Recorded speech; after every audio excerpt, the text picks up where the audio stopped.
Jaya Jaya Sri Krishna Chaitanya Gaurachandra Jaya Advaita Chandra Jaya Jaya Nityananda Jaya Jaya Gadadhar Jaya Srinivas Jaya Mukunda Vasudevi Jaya Haridas.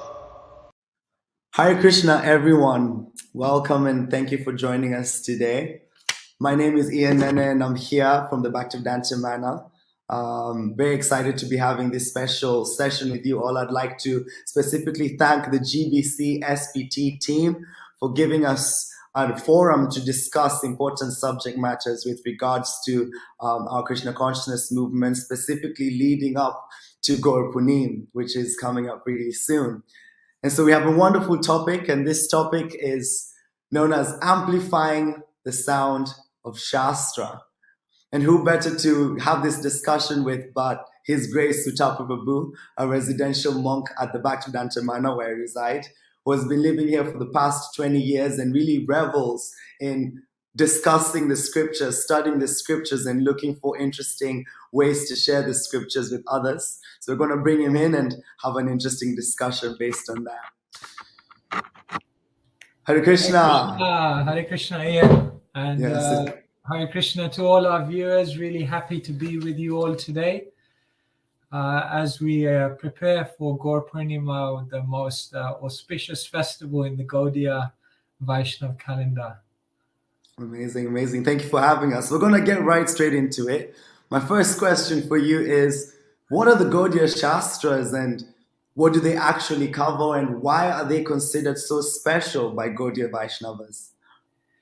Yeah, I'd like to share with you something on the Shastra, which is such a broad treasure house of wisdom.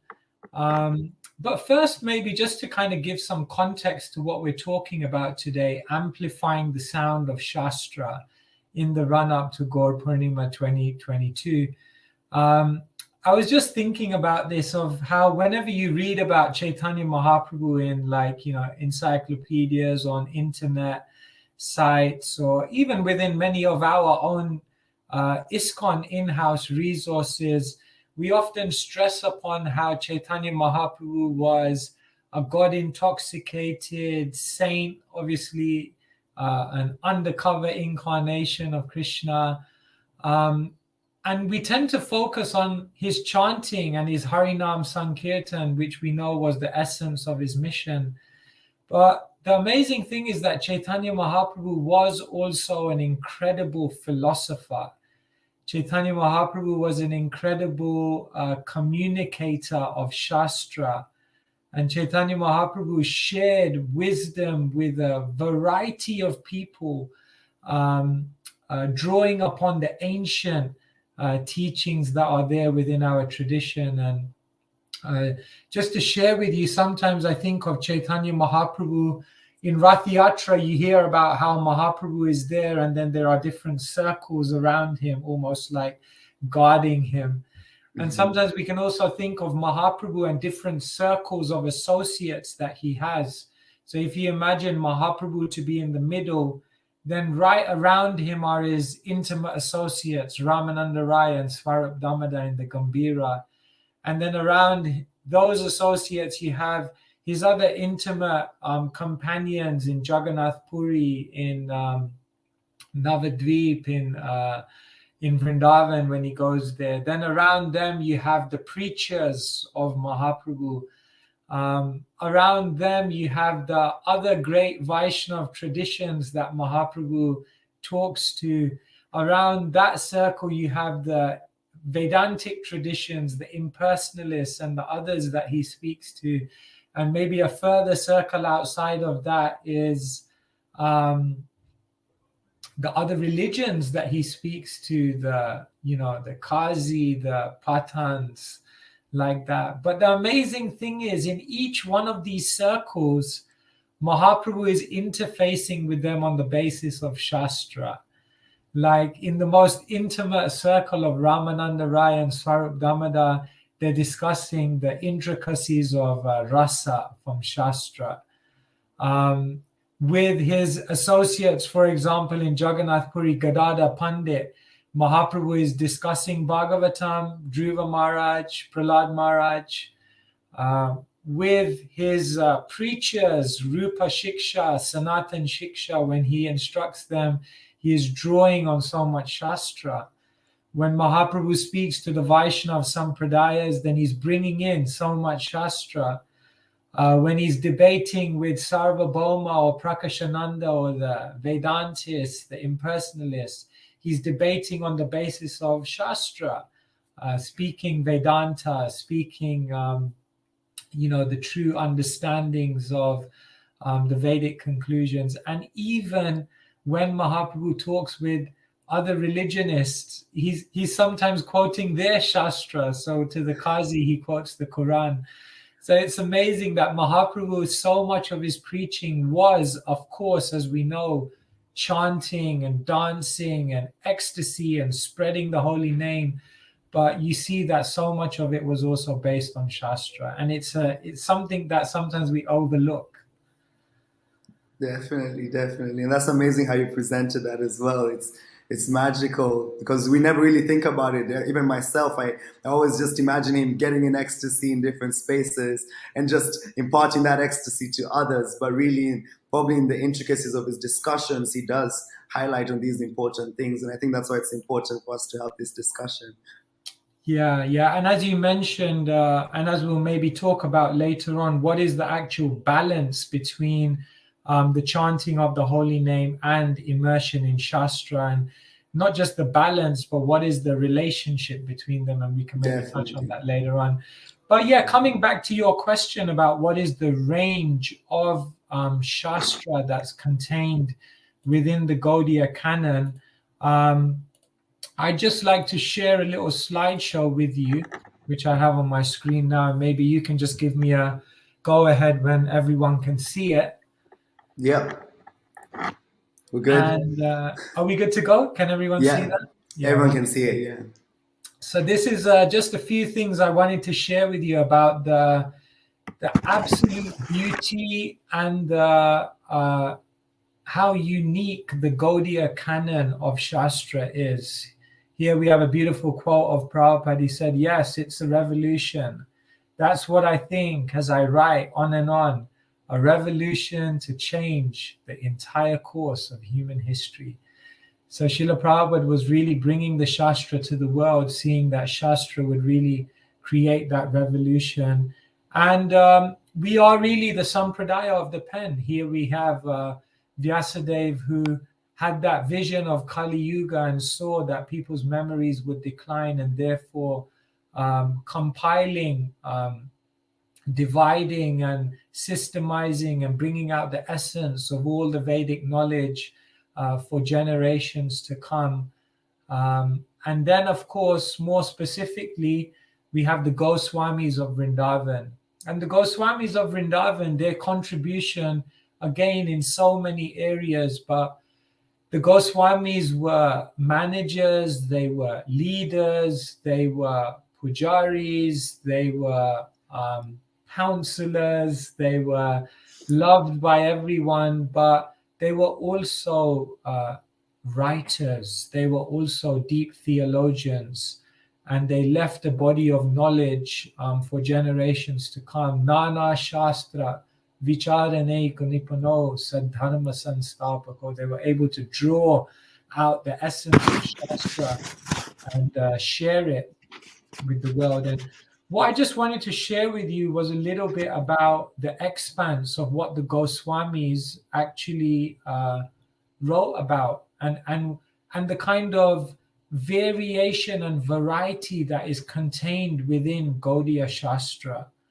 If we look at the Goswamis, then we see that there were many philosophical works that they wrote. Perhaps the most famous, Jiva Goswami, who's known as the Tattva Acharya. And Jiva Goswami writes the Satsandarbha, which is, comprehensively delineating Sambandha, Abhideya, Prayojana, the complete philosophical journey of Gaudiya Vaishnavism. So they wrote many philosophical books. Not just that, they wrote commentaries. For example, Sanatan Goswami writes a commentary on the 10th canto. Brihat Vaishnava Toshani, to bring out more of the jewels of wisdom and the beauty of the 10th canto of the Bhagavatam. Jiva Goswami writes, Gopal Champu, his commentary on the 10th canto. So they also wrote commentaries. Not just that, but the Goswamis were writing Rasa Shastra. They were bringing out the nuances, the subtleties, the various expressions and stimulants and exhibitions of ecstasy that take place in the relationship between Krishna and his devotees.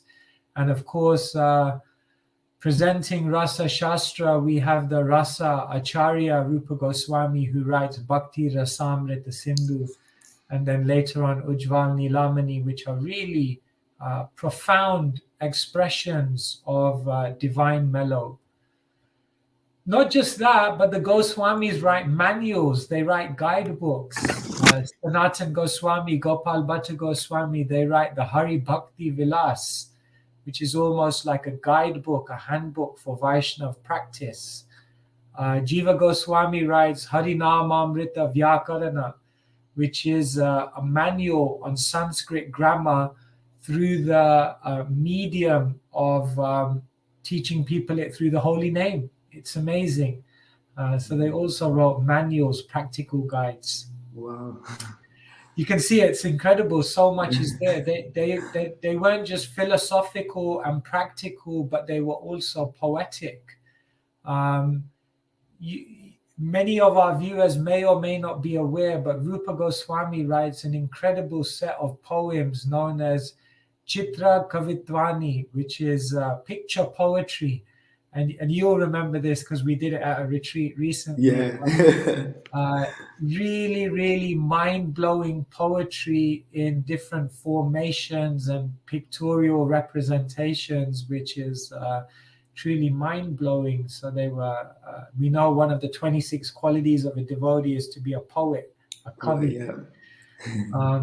And not just that, they wrote pastimes and stories. For example, Raghunath Das Goswami writes Mukta Charita, the book of the story of how Krishna was planting pearls in the courtyard of Nanda Maharaj, and from those pearls that he planted, many bushes of pearls came about. Raghunath Das Goswami writes Dan Kaili Kaumudi, the story of Krishna as the tax collector in Govardhan and his beautiful interactions with the gopis. So we see such a variety of Shastra that the Gaudiya Vaishnava tradition has.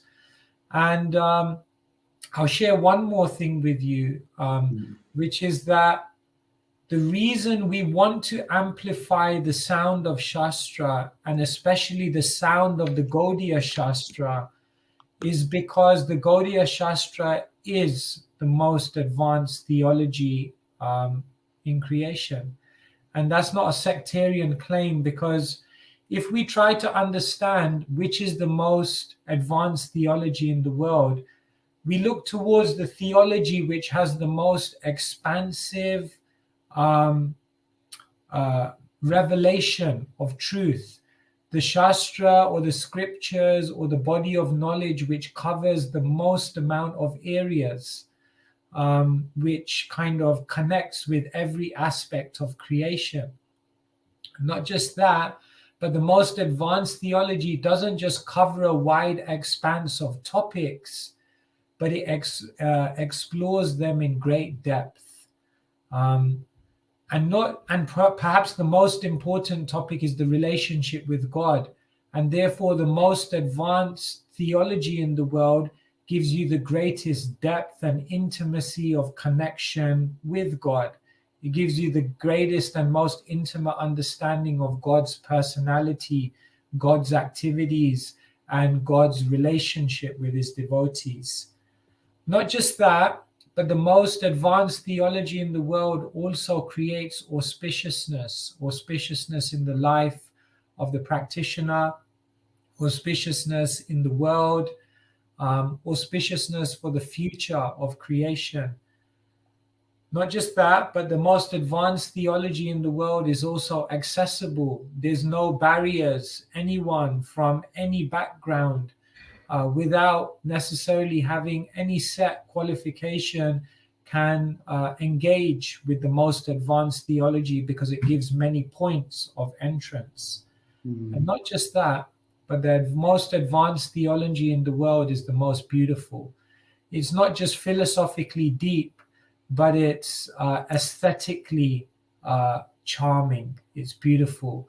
And the language, the descriptions, the way in which it touches the heart, the way in which it makes the head spin because of its unique description, that is unparalleled. So the reason I'm showing you this is because when we look at the Gaudiya canon, then we can say that it is the most advanced theology in the world, because on these points, you would not be able to find another theology in the world which would compare with the Gaudiya revelation in that way.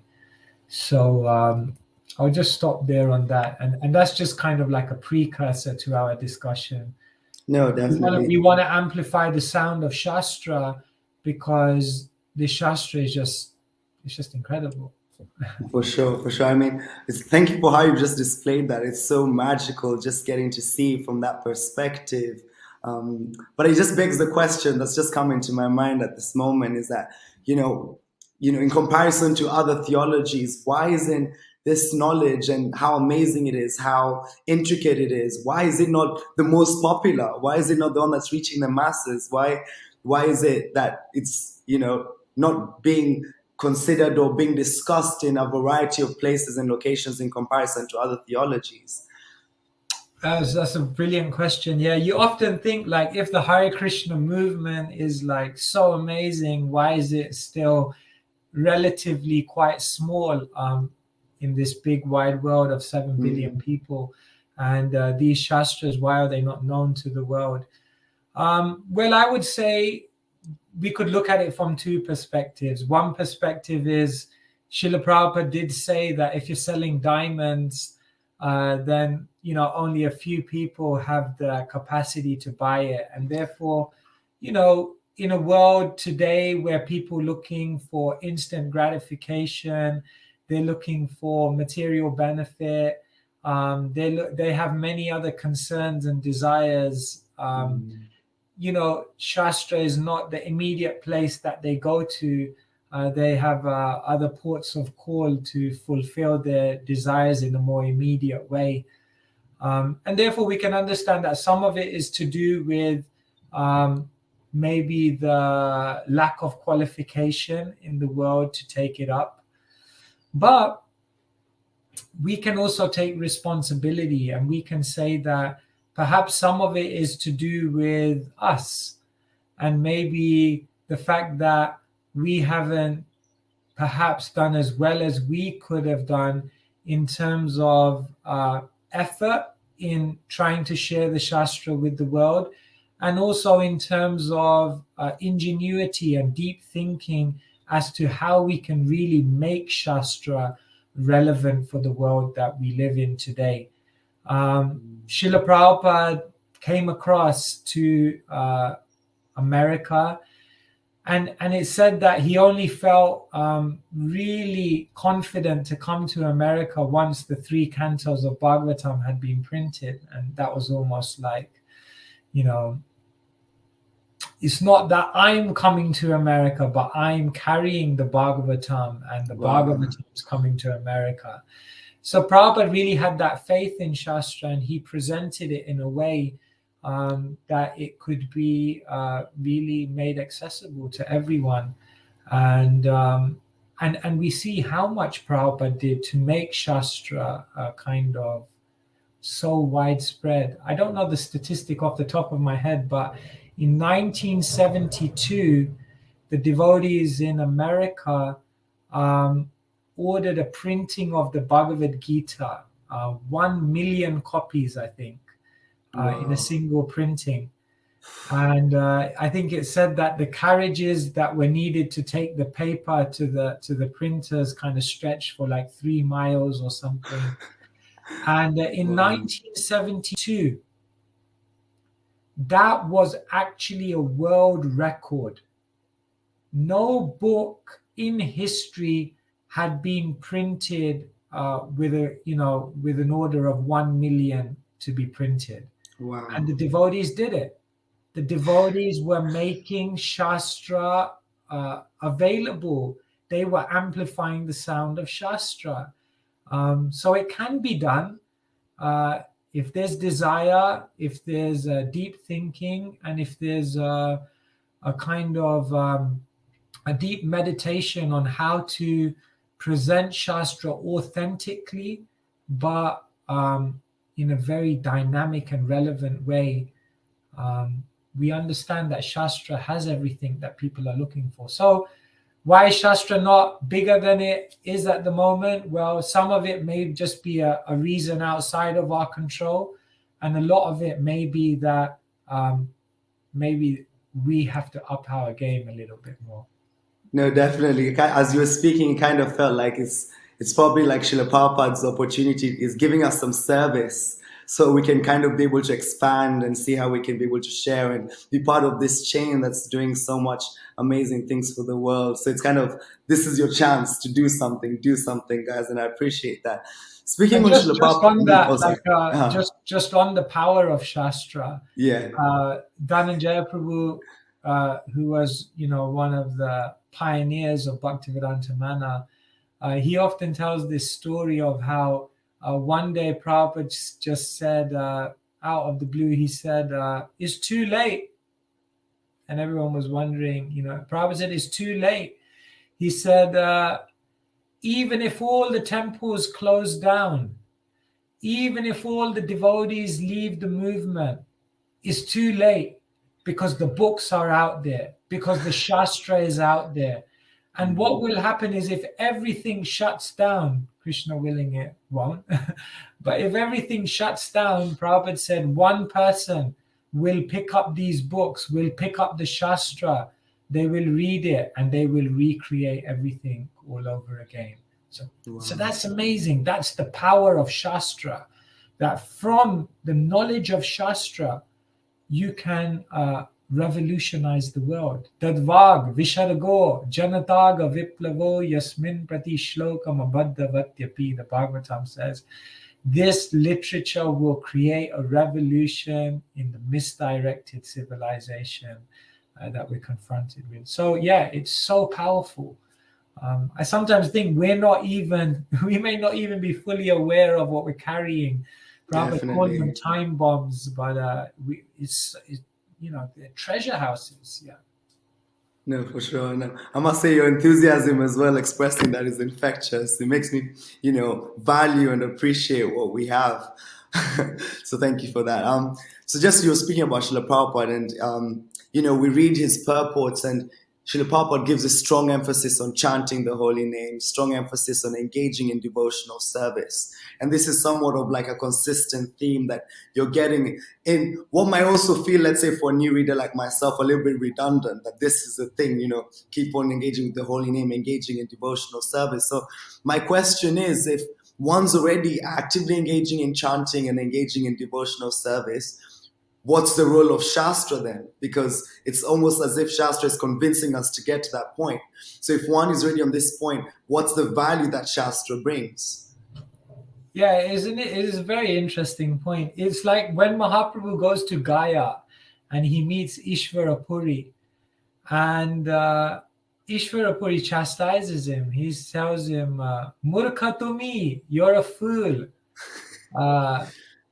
Tomar nahek Vedantadikar, you don't have any qualification to study Shastra. Krishna mantra japa sada a mantra sad. He just says, just chant Krishna's names. That's the essence of everything. So even Ishvara Puri tells Mahaprabhu, why are you studying all these things? Just chant Krishna's names. Of course, but then we find that Mahaprabhu goes to instruct Rupa Goswami and Sanatan Goswami, and specifically tells them that write the Shastra, Bhakta Bhakti Krishna Prem Tatvera Nidhar Vaishnavera Kritya or Vaishnava Achar. He specifically told them Bhakta Bhakti Bhakta Krishna Prem. Teach people about bhakti, teach people who's a devotee, teach people who's Krishna.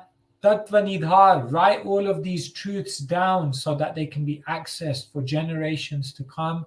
Vaishnavera Kritya or Vaishnava Achar, teach people how a Vaishnav should act and how a Vaishnav should be in character. So Mahaprabhu did want also this knowledge to be written down.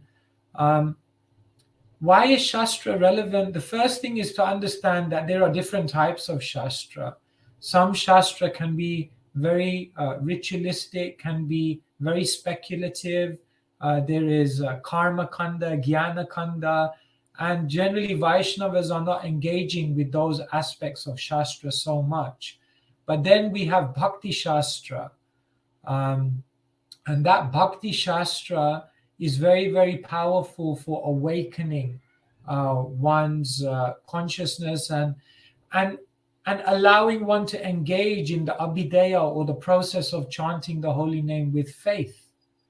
This is why the Shastra was given. Chaitanya Charitamrita explains, Maya Mugdha Jivera Nahi Swata Krishna Gyan Jivere Kripaya Koile Krishna Ved Puran. Maya Mugdha, the living entities, Swata Krishna Gyan, they were completely bewildered. They don't know who they are. What's the goal of life? Jivere Kripaya, and therefore to give them a chance to show compassion and kindness. Koile Krishna Ved Puran, the Vyasadeva compiled the Vedas and the Puranas and the Bhakti Shastra so that jivas could awaken their bhakti. So, although the abhideya of chanting the holy name is there, the Shastra, specifically the Bhakti Shastra, is really giving one the insight into how to live, into how to allay one's doubts, into how to respond to the complexity of this world, in how to increase one's faith and eradicate doubts. And all of these things help one to give their heart in chanting the holy name. And so Shastra and chanting the holy name go together. Bhaktisiddhanta Saraswati Thakur said, Hari Katha is the Svarup Shakti of Hari Kirtan. Just as Radharani is the Svarup Shakti of Krishna, and we never worship Krishna without Radharani, we don't do Hari Kirtan without Hari Katha, because there is a symbiosis there, that the Hari Katha gives faith, the Shraddha Ratir Bhaktir Anukramishati, third canto says 25, that you get faith, you get attraction, and you develop devotion and attachment by discussing Shastra with others. And then one can really chant the holy name with depth. All right. Yeah. Wow. No, thank you for that. So there is that correlation. So we can say that the deeper you go in your Shastric study, or in your connection with Shastra, then in that the deeper you can get into your chanting. Yeah, it's almost like they feed each other. The Shastra almost is cleansing the mind.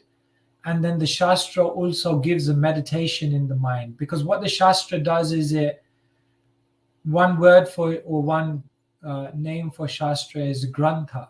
Like we say, Grantha Raj, Srimad Bhagavatam Ki Jai. So Grantha comes from the Sanskrit word Granthi. Granthi means a knot.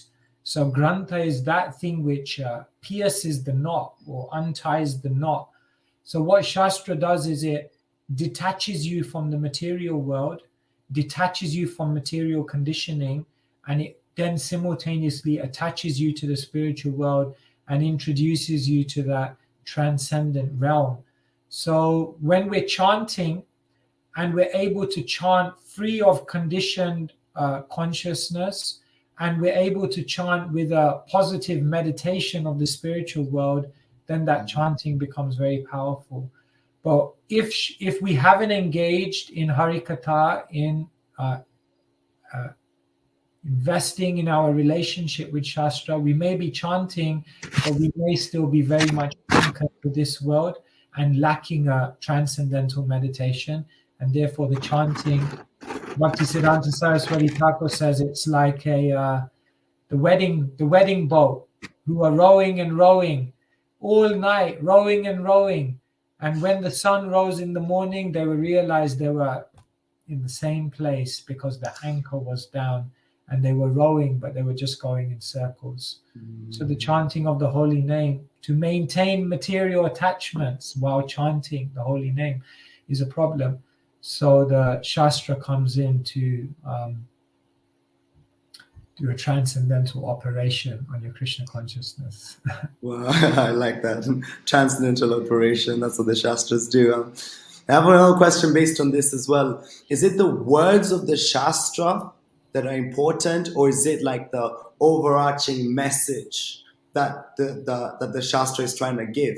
And so my maybe connected with that is, does one need to personally engage with the Shastra itself to get that benefit, or whatever benefit is being underlined? Or Let me just clarify. Are you asking like, is it just giving people the philosophy of the Bhagavatam? Do we actually have to try to get them to read the actual verses of the Bhagavatam? Or is it just that we want to communicate what the Bhagavatam is saying? Is that what you're asking? Yeah, no, exactly. Because, maybe, the context of, the sages of Naimisharanya being placed in a particular space and having this exchange with, these personalities, and then all these pastime being revealed might also maybe be too far out for some individuals. But maybe the message that is being imparted to Parikshit Maharaj in this particular is what's more important. So does one need to actually go through that like system of what's being expressed, or can one just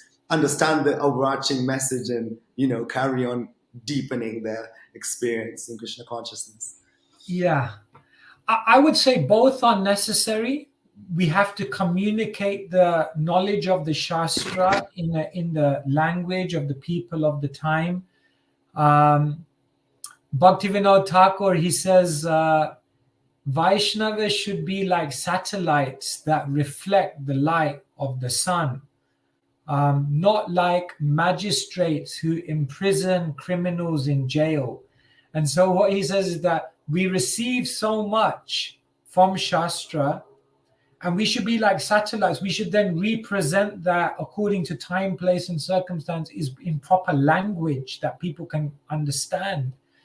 And we shouldn't just be like magistrates who imprison criminals in jail. In other words, we take the knowledge and then we just take it in, and then we just don't think about it and don't give it to anyone and don't do anything with it. So yeah, we have to represent. So what I would say is we need both.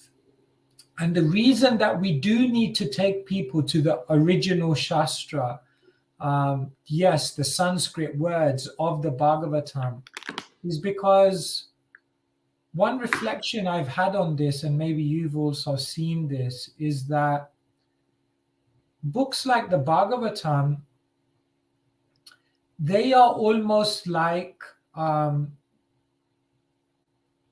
to say this, like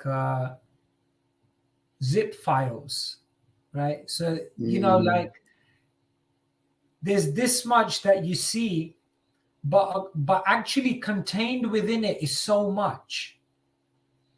And according to the consciousness of the reader, you can come to the Shastra, and from this you can get this much.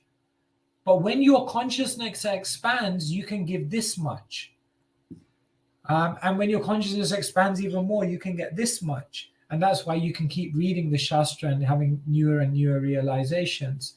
So the Shastra is transcendental. The words of Shastra are transcendental because it's not a static type of knowledge.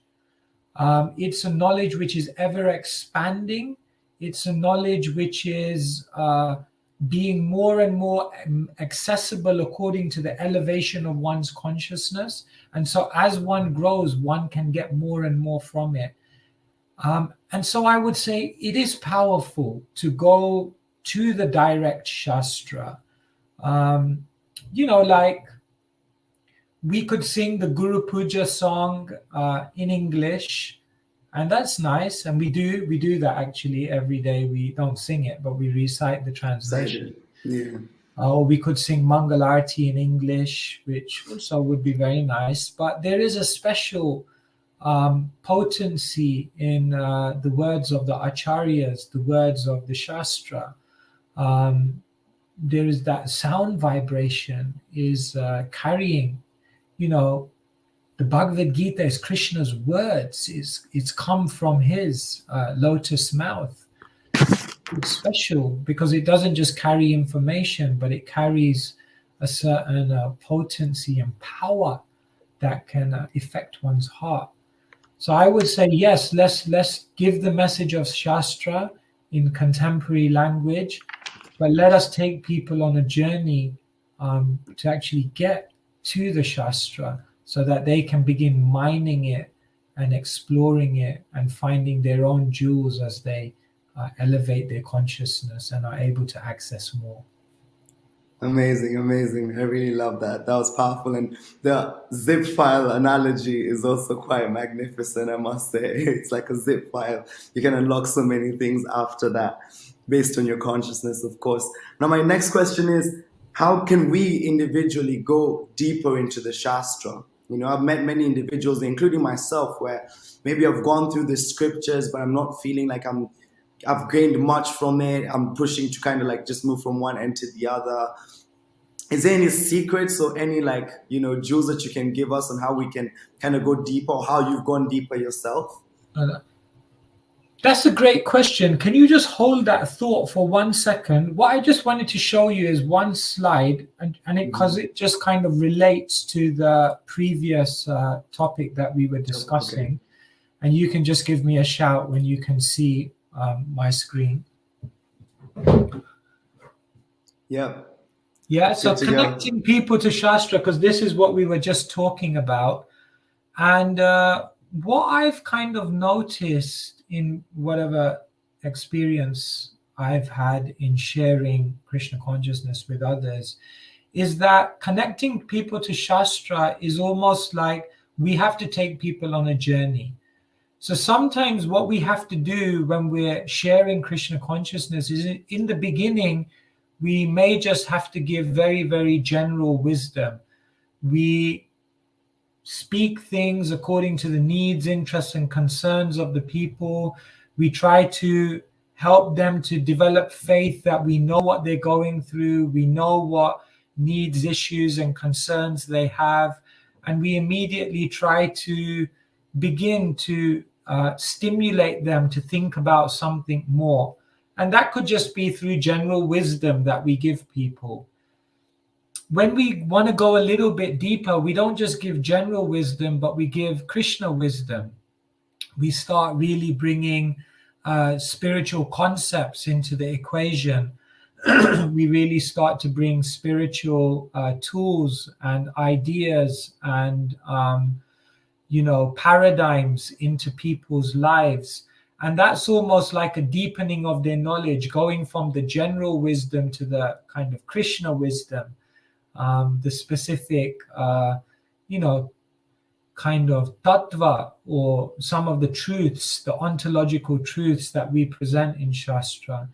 And then what I find is from there, really what we may then try to do is give them packaged Shastra.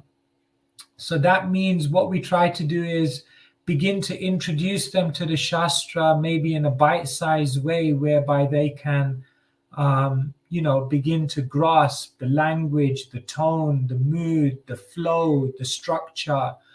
And eventually what we're trying to do is get them then to the original Shastra where they're kind of, interfacing with that freely in their own inspired and enthused way. Now, I'm not trying to suggest here that we don't give people immediately access to the original Shastra, we may well do that.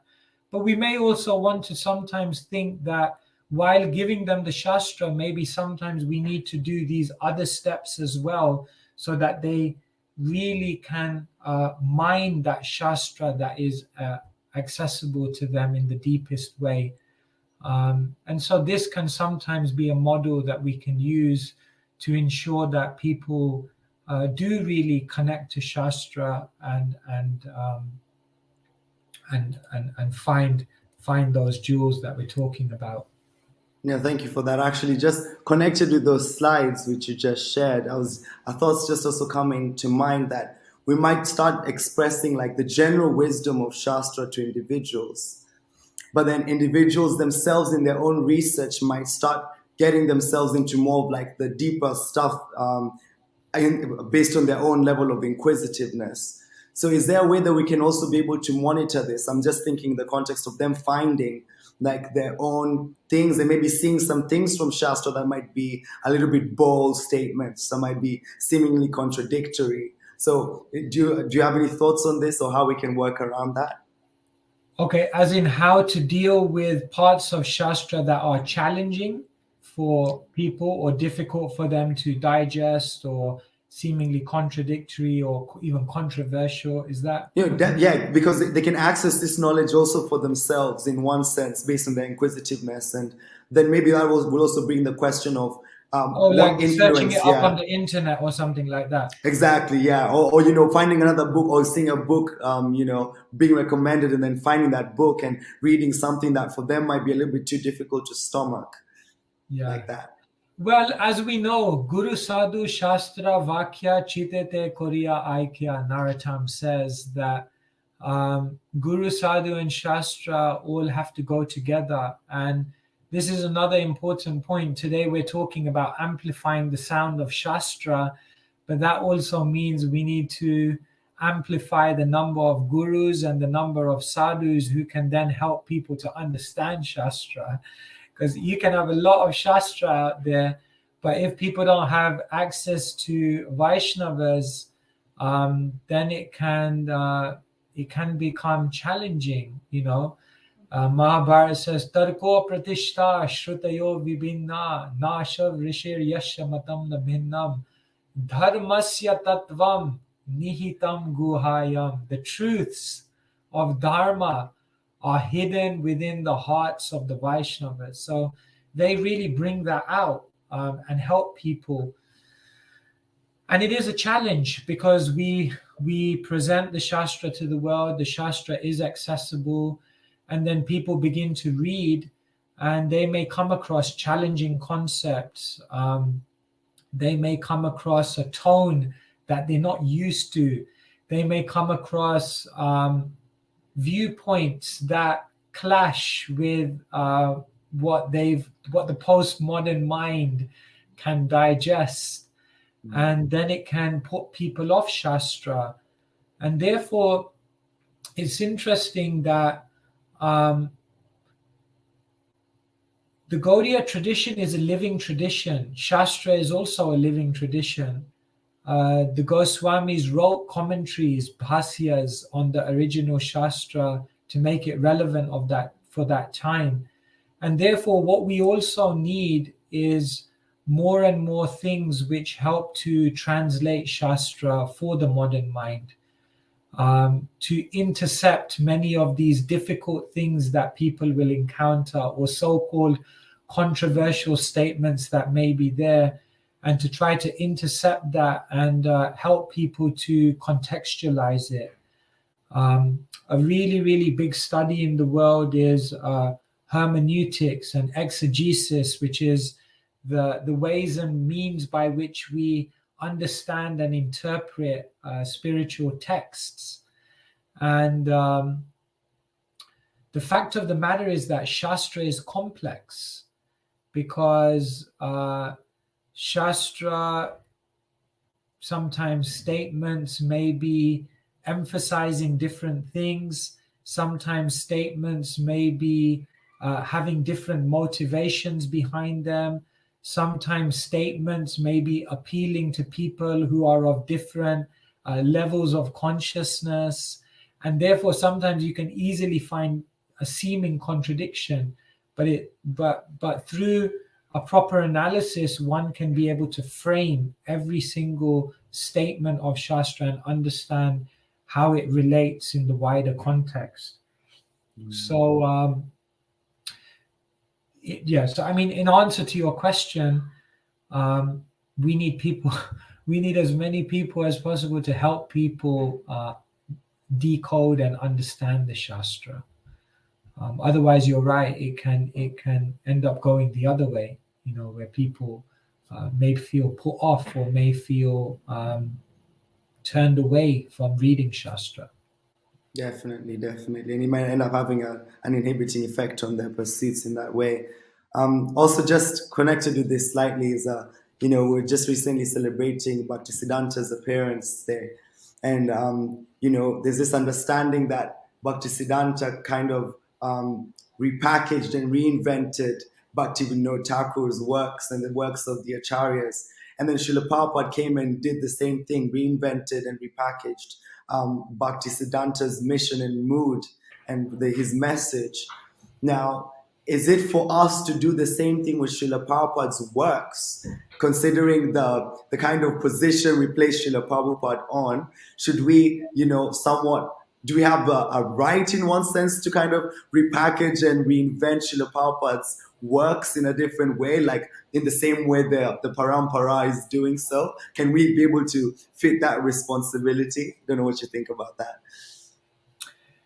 Well, Srila Prabhupada's books are the law books, he said, for thousands of years to come, and therefore Srila Prabhupada's books remain intact. They are the textbooks which will always be the reference point of the Hare Krishna movement, and we preserve them, those books, with the greatest respect and reverence, because yes, they are the words of the pure devotee.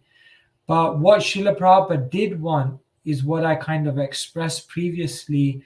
He did want devotees to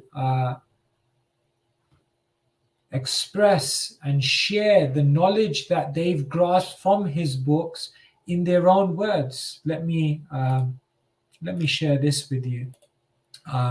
I did quote this. You can tell me once you can see my slide.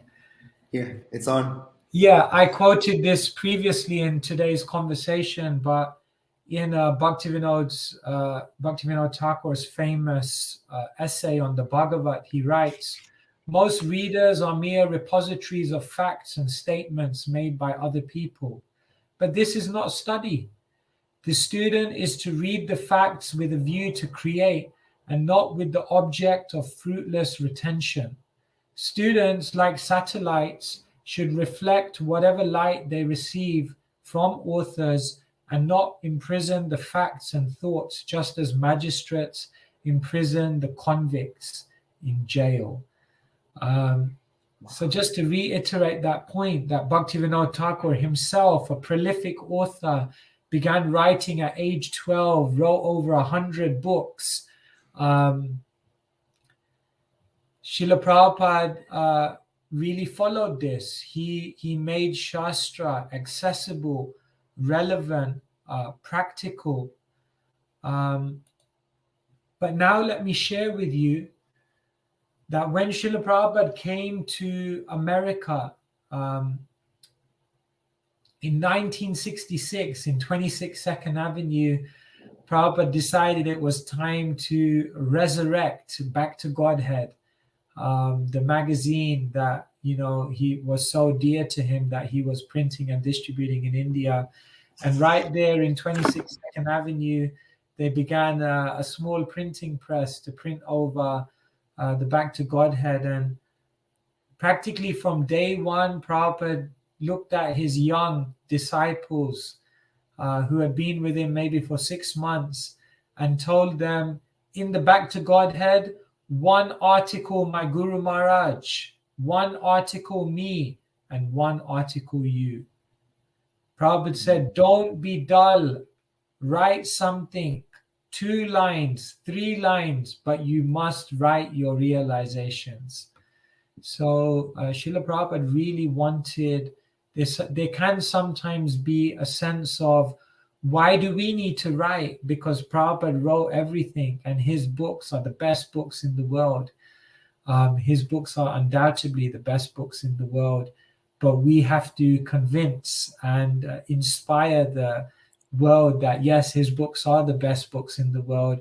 And sometimes we may do that. One way we can do that is by writing our realizations on the best books in the world, such that people read our writings and say, wow, where did you get that from? And with a big smile on our face, we can tell them, those are the books, Prabhupada's books, the best books in the world that you need to go to, because that's where I got it all from. And we want to inspire people in that way. So yeah, we're not reworking Prabhupada's books. Prabhupada's books are perfect, and we want people to go there. But what we will do is represent the knowledge that Prabhupada's given in ways that the modern mind can connect with. And it's a great adventure. And it's so satisfying. It's so satisfying when you meet people who don't know anything about Shastra, at least in this life.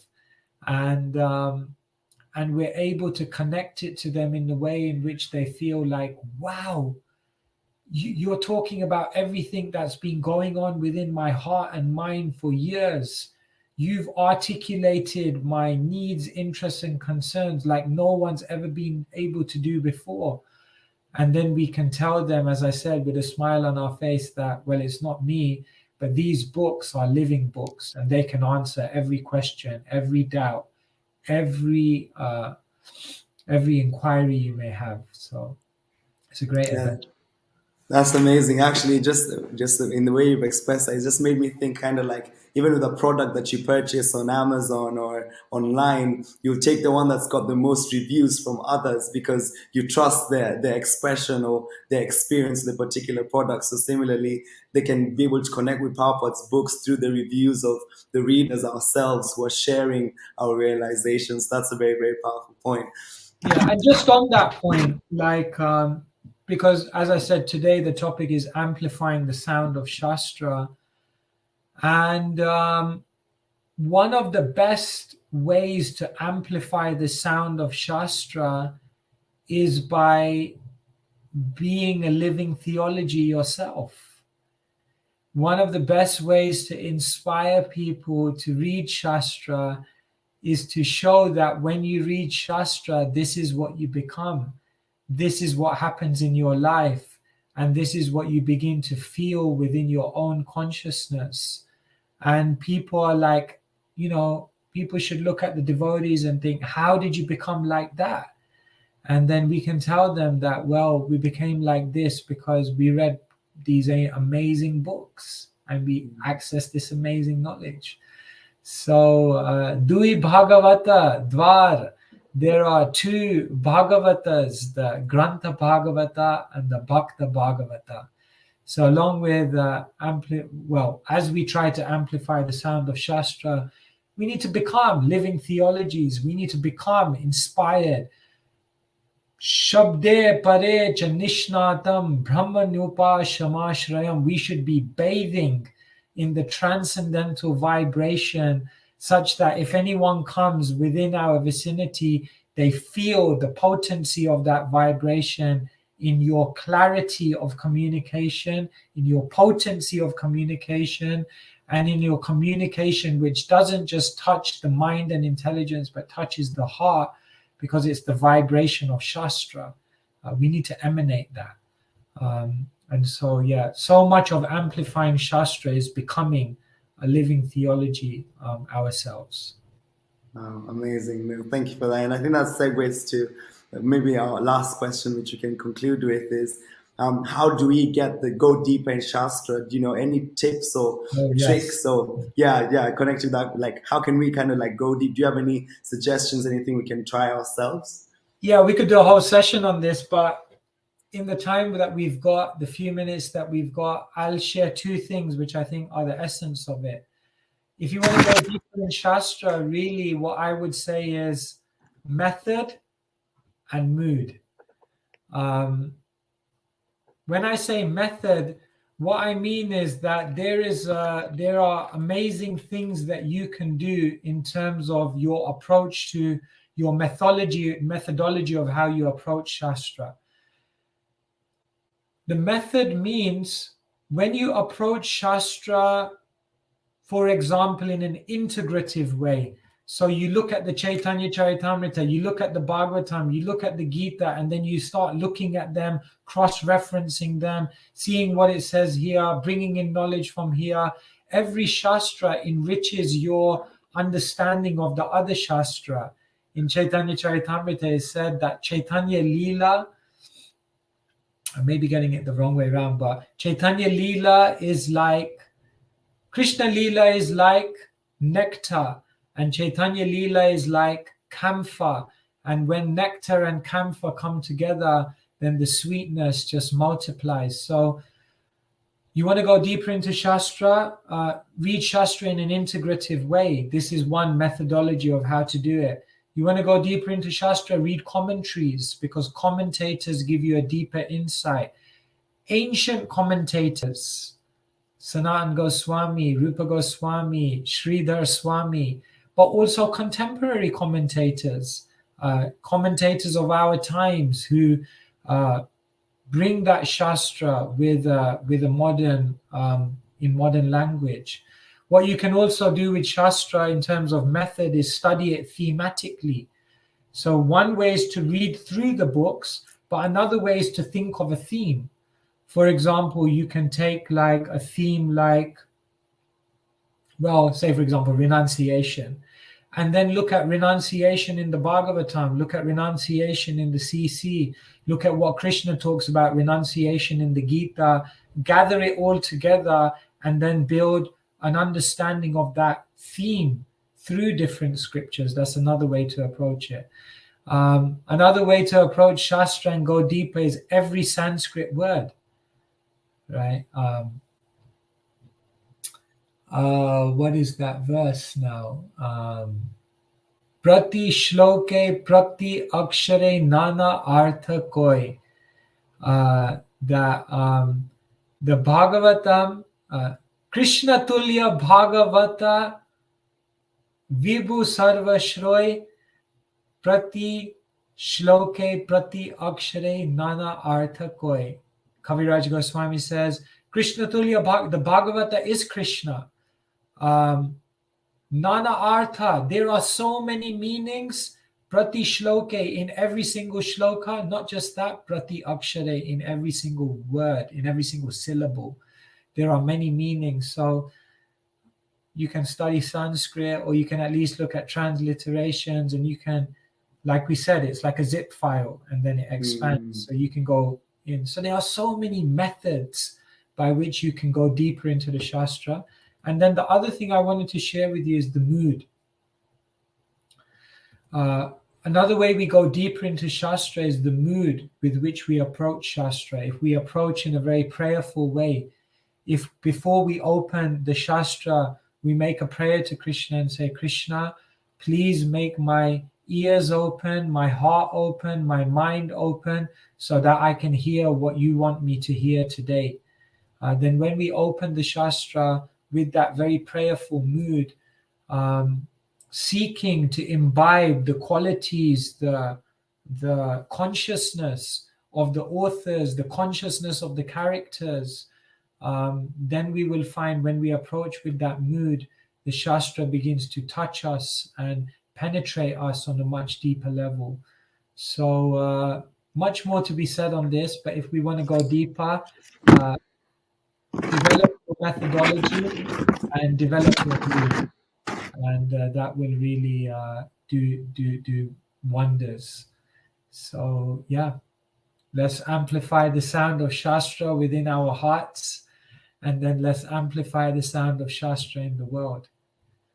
Amazing, amazing. Thank you so much, Sutapa Prabhu, for that wonderful piece of advice. Definitely, I'll be taking advantage of that right now. Speaking to you is very empowering as well. It encourages one to take the steps. So I appreciate your enthusiasm, and I'm sure everyone else does also. So we'll finish there. Would like to also thank again the GBC SP team for giving us a platform where we can have this exchange. on the lead up to Gaur Purnima, and we hope everyone has a wonderful Gaur Purnima coming soon. Hare Hare Krishna. Krishna, Srila Prabhupada ki jai. Jai.